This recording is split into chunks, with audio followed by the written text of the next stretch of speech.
You have probably heard that Aquaman 2 is doing exceedingly bad in the box office at the movie theaters, and that is true indeed. The very end of the dceu has come to pass, and nobody wants to go and purchase a pass to see what happens. Nobody cares about Amber Heard, nobody cares about Aquaman, nobody cares at all. And yet that is being used to justify the Marvels now.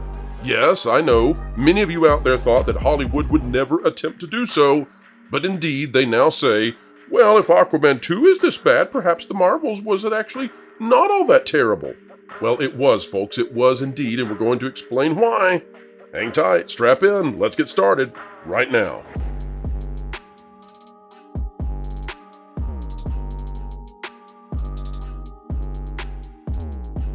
Hello, ladies and gentlemen, boys and girls. Welcome back to the channel that continues to pull back the veil on Hollywood, explaining entertainment and keeping you ahead of the culture curve. They want you to believe that Aquaman 2 is so much worse than the Marvels that the Marvels now looks good. What they fail to say is that despite Aquaman 2's collapse at the box office, even over the Christmas holiday, the Marvels will still be in contention for the biggest flop of all time. That's because of that insane budget, that MCU-style budget, and the fact that the Marvels is still a tremendously bad financial return on investment.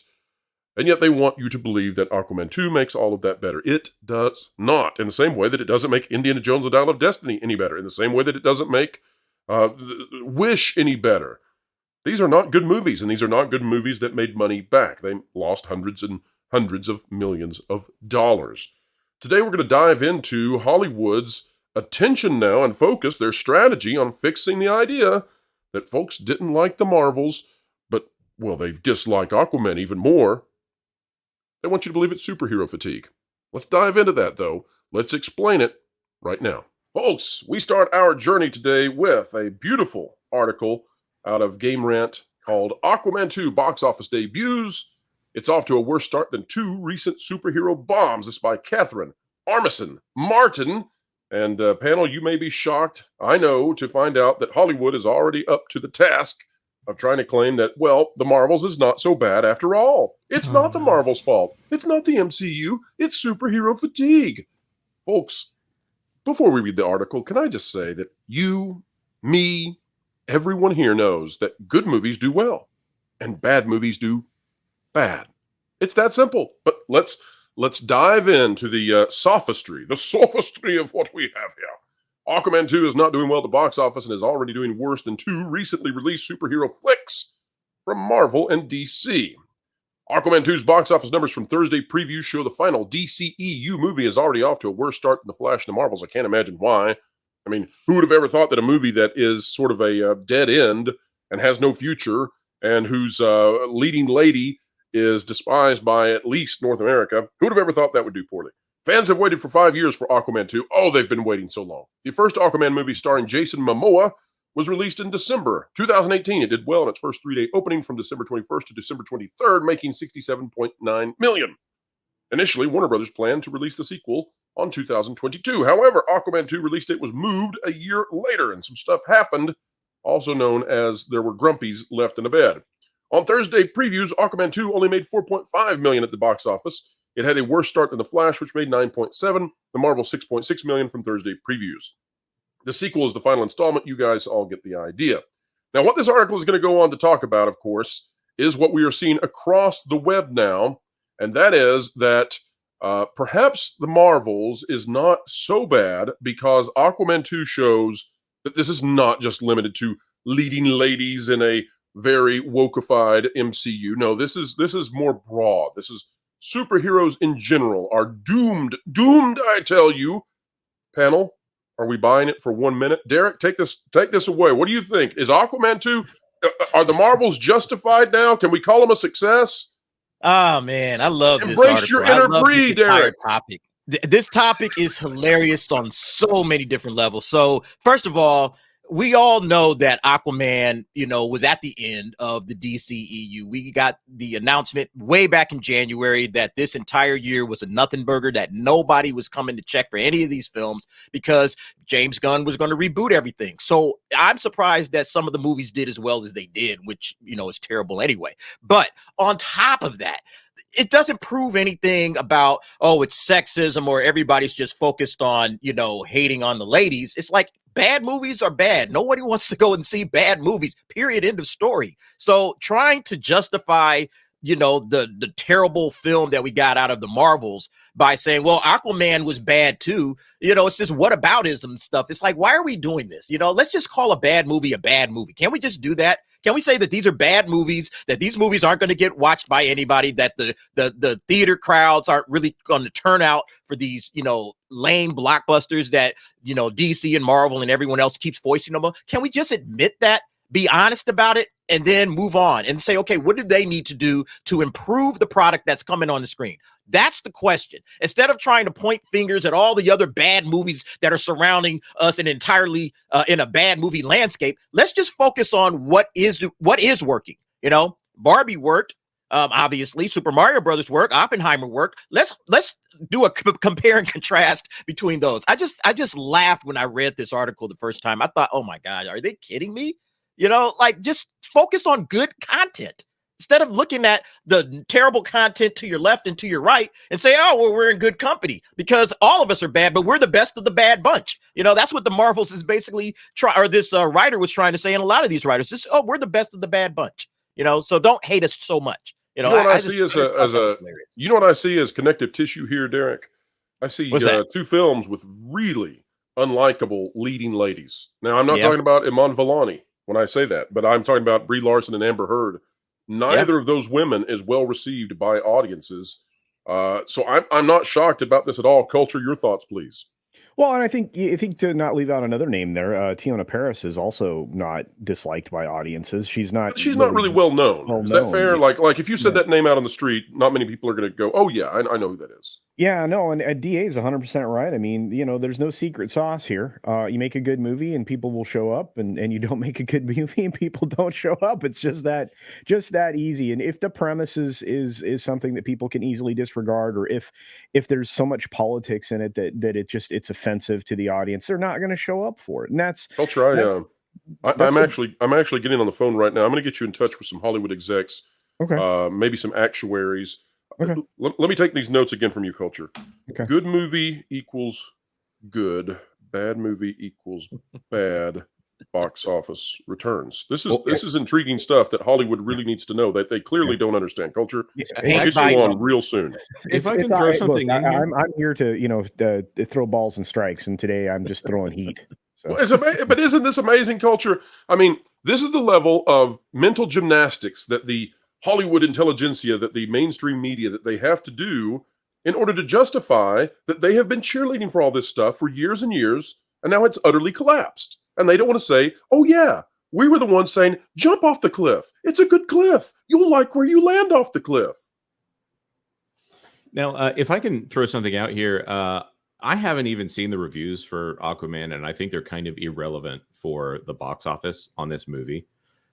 Because I think everybody's just, generally speaking, tired of DC movies going nowhere right now and glowering and not being any fun. Shazam was actually not that bad of a film. I don't know if Shazam 2 was any good. I hear it was decent. I think that DC has pretty much failed in this space to differentiate themselves in any way that is meaningful to the audience. The Zack Snyder stuff, they came out swinging with like 3-hour movies right at the start, and you couldn't find a person more interested in a Batman or Superman film than me in the entire last hour of Batman versus Superman. I was thinking about, man, where are we going to go eat after this is done? They came out with a promise that these movies were going to be centered around one central theme. And I couldn't tell you what that central theme is other than Zack Snyder. And we are now bearing the ultimate consequences of that, which is audience disinterest. They do not care about this film. I can't say that they want to see it on streaming because I don't see anything that could result in streaming views here. Wonder Woman 1984 should have been the clearest indication to them that streaming figures were not going to be what saved any of these films. This is the flailing end of what was a really bad decision to try to compete with Marvel when Marvel was at its peak.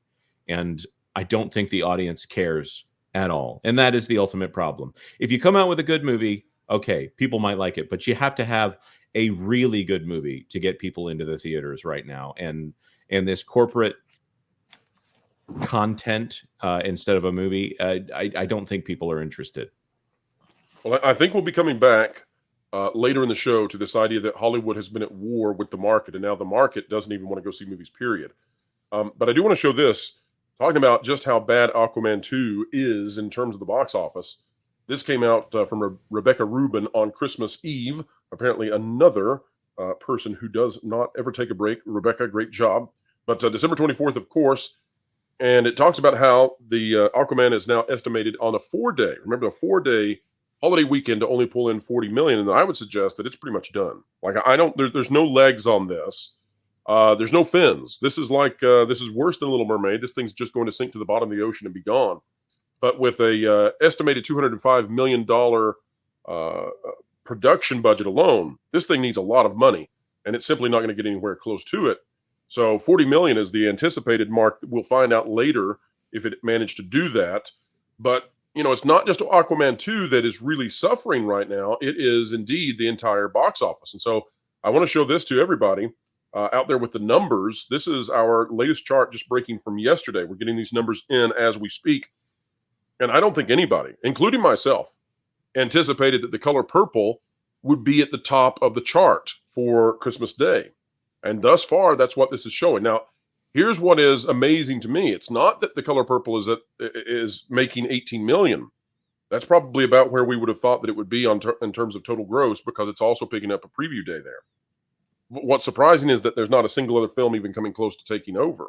And so what you've got is you've got Aquaman 2 coming in at 10, Wonka coming in at 10. But then this is, I guess, what I'm concerned about. And Vash, I'd like to hear from you as well as everybody else on the panel. Please. I'm hearing that Migration is a pretty good little film. But nobody's going to see it. And Wonka, you know, I gave that a 7.5 out of 10, said it's not bad, it's pretty good, it's worth going to see. It's still not doing great. It's still not doing what you would hope to see. Guys, what's going on with a total collapse in terms of the market going to see movies this holiday season? I think we've had a flood of really bad box office productions coming out. I think it's a weak slate combined with people's maybe feelings that it's like, well, I've tried, been burned before. Maybe I'll just wait for streaming this time. I think a lot of that has a lot to do with it. In terms of Aquaman, this is the kind of tough thing, right? You can't really judge every single movie broadly or generally. You kind of have to take them step by step. For Aquaman, it's pretty simple. B cinema score. That's not going to really light up any fires there, I don't think. Also, too, the stuff going on with dceu, people understanding that this really doesn't have a future in its current state, so why invest further? That's gonna be tricky to overcome for sure. It risks not making over 100 million by January 5th. That's not going to be good stuff there. I think we can settle that one up pretty easily. Wonka apparently is doing pretty well, which is kind of surprising to me. A- cinema score. That one might leg out. In terms of Migration, it looks to be a pretty good film. And animated films around this time of year, they do have a tendency to kind of leg out a little bit longer. They tend to have legs if they do have some good word of mouth, which this one does. I believe it has an A cinema score there. So let's just see. It hasn't necessarily reached every single market that it's going to. It has kind of a staggered rollout here. We'll have to see on that. But it is unfortunate, I think, generally speaking, that this time of year, that this box office is as low as it is. This was set up to be a pretty good release time period in years previous, but right now it's looking very, very soft for sure. Well, let's They don't have a real big movie out right now that people are really going to flock to. Like in years past, you've had, Avatar: Way of Water was out at this time of year. I believe Spider-Man: No Way Home came out this time of year. That's kind of like something that brings everybody into the theaters. There were Star Wars films back when Star Wars, kind of was, doing something right a little bit anyway. But they were bringing in films that people wanted to go and check out. Giant blockbusters. You knew you were going to get a huge crowd. Avatar: Way of Water, like I said, Spider-Man: No Way Home, and then that filters into all of the other films, and that helps the theater overall. Because now you have a full theater, and they're like, well, this theater is full. No, well, you can't get into Spider-Man: No Way Home. Okay, what else is playing? And then maybe you go and watch something else. What was the film that was going to do that this holiday season? Nothing. Aquaman, maybe if, the DC universe was doing well, yeah, maybe Aquaman would have been that film. I don't think Wonka was going to be that movie. I just don't see Wonka on that level. So yeah, I think that's possibly it. And then people are just kind of over it, the blockbusters. I think people are kind of tired of the same old. So, you're starting to see people check out from giant blockbuster movies, with the exception of a couple like, Barbie, but I don't think Barbie was necessarily going to be that. Like, nobody had that coming into this year as the number one movie of the year. I don't think anybody had that one coming in, or Oppenheimer. Good movies, sure. Maybe they, do decently in the box office. I don't think anybody had those two being, two of the top three films. So I think people are kind of checking into different types of movies, new IPs, say, hey, give us something different. Give me a Barbie that we haven't seen on the big screen before, or Super Mario Brothers. We haven't seen this on the big screen before. And so I think, going forward, this Nintendo Cinematic Universe, I think that's going to take off. I think that's going to do amazing numbers because people are still interested in the cinematic universe, but we're tired of the same old from Marvel and DC, Star Wars, these other giant properties that really haven't gotten the job done. Give me something new. So I think that's a big reason why there hasn't been a big turnout this holiday season. I want to say I saw a number, it was 7% down from last year. Exactly. Exactly. Yeah. So yeah, that's big. That's big. And that tells that you was that was a market recovery year. Last year was a market recovery year, as they like to call it. Right. And now one thing I do want to bring up, some people are bringing up Migration, which just came out, right? Yeah. Migration being the new Illumination film. It's a brand new IP. And no, I don't think anybody advertised it. Oh, sorry. There obviously had to be some level of advertisement for the film. But I hear the reviews are pretty good. And our own Lorena Creole, she watched it and she said it was an 8 out of 10, which is, a little predictable, but it's also a kid's film. And it was made by the same guy who did School of Rock, also White Lotus, but I'm going to focus on the School of Rock part of that. Mike White wrote it. Good choice. And it seemed to have a good cast. Now, I'm not over here to just fluff up Illumination, but that sounds like that was a pretty good film and didn't get much press. And why weren't there reviews of this film out 2 weeks ago, letting people know that there is a big family Christmas film so that people were prepped for the idea that there's something that you could go to see with your family that is safe. And I do know that Illumination and DreamWorks right now, they are more focused on the message and how that affects the box office than a lot of studios. I can't say more than that right now. And especially for an original film, you would think that it would have gotten a little bit more marketing attached to it, just to kind of introduce people to the idea of migration, because a lot of these other animated films and other properties this year have relied on big franchises or big names that people kind of know going into it. That's kind of an interesting one. It only is a $75 million film, so the barrier to profitability isn't, I would say, as steep as some of these others. But yeah, I think you're right. These big budget blockbusters, or at least the gamut of them being so mediocre has kind of, put people to sleep a little bit and be like, hey, I want to go ahead and experiment with some of, like you said, some of these other films, and we've seen those do actually really well, surprisingly. Even the good ones like Mission Impossible. I thought Mission Impossible was a great film, and even that one didn't, land with the audiences. A lot of people didn't show up for that. So I think that's part of it, is that there's a big issue right now with these franchise blockbusters. They're just not doing the job, and people are kind of checking out, or they're just saying, you know what, I've seen this before. I'll wait for it to come on streaming, and maybe it does, a good job on streaming. But I don't think a lot of people are checking for big blockbusters anymore at this. Right now, they got to switch gears, find new franchises to dive into. Steven Spielberg had an interesting quote back in the day, and I guess George Lucas agreed with it. He said during a panel, he said, there's going to be a time when, you have studios putting out like 20 major blockbusters a year, and people are going to get, oversaturated, and people are going to check out, and it's going to have a paradigm shift for the entire industry. What's difficult here is if that paradigm shift actually occurs, well, with streaming being so, being taken over everything, how are you going to get people out to the actual cinemas? That's going to be an interesting question going forward here, because a lot of people are just going to opt to stay home. All right, folks, that's a wrap for today. We hope you enjoyed it greatly. Don't forget, if you'd like to see some of these clips from the Pro Show Live, where we feature the panel, those are usually at 7:30 p.m. Eastern Time. Day after day after day, we continue to put those out there so that you, if you did not get to tune in live, get to see them, and we enjoy having you aboard.